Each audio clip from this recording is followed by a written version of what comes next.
إخواننا المصريين، أنا بدي أسألكم سؤال، يعني شرفكم منتخبكم، يعني كيشرفكم المنتخب ديالكم، كيشرفكم الأسلوب اللي كيلعب به، الحرب، نطايفة، ضرب، بكى على الحكام، ضيع الوقت. واش هكا المدرسة المصرية كتعلم كرة للاعبين ديالها؟ واش هكا بنات الجيل القادم ديالها بنفس الأسلوب باش دات مجموعة ديال البطولات، مجموعة ديال الكيسان، ماركيو بيت، طيحوا، موتوا، غوتوا، حمقوا الحكم؟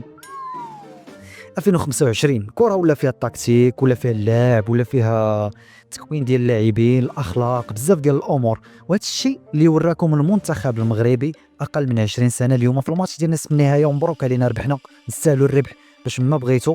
واللي عجبني في اللعابه ديال المنتخب هما ان المصريين داك المرض ديالهم ما قرش معنا، بالعكس المغاربه عاد زادوا مرضوا عليهم، وراوهم شنو هو المرض ديال بصح. الا بغيتوا تلعبوا كره، ها هي كره، ها التكتيك، شوفوا الفرص، شوفوا شحال من فرصه ديال المنتخب المغربي اللي تلعبات بالعقل. تخيلوا كره تلعبات بالعقل من حدا الكور حتى للفوق، وما تيكتبش الله، ما تيتماركاش بيت، ولكن كاينه كره، كاين العقل، كاين تكتيك، وفي نفس الوقت كاين الحظ.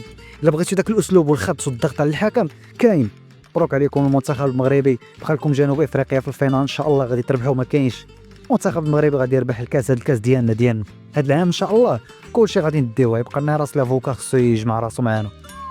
ومبروك علينا الاخوان، ما تنساوش تخليوا لي في التعليقات الراي ديالكم بخصوص هذه المباراه. واخواننا في مصر، راه ماشي كنطلعوا عليكم يا اخواننا يا مصريين، نحن نحب مصر ونحب المصريين، ولكن الكره المصريه حقيقه اسلوب المصري في المباريات الرسميه غير مشرف، فقط غوات وضرب وقمش وجرح وجرجروا في المحاكم وجرجروا مع الحكام.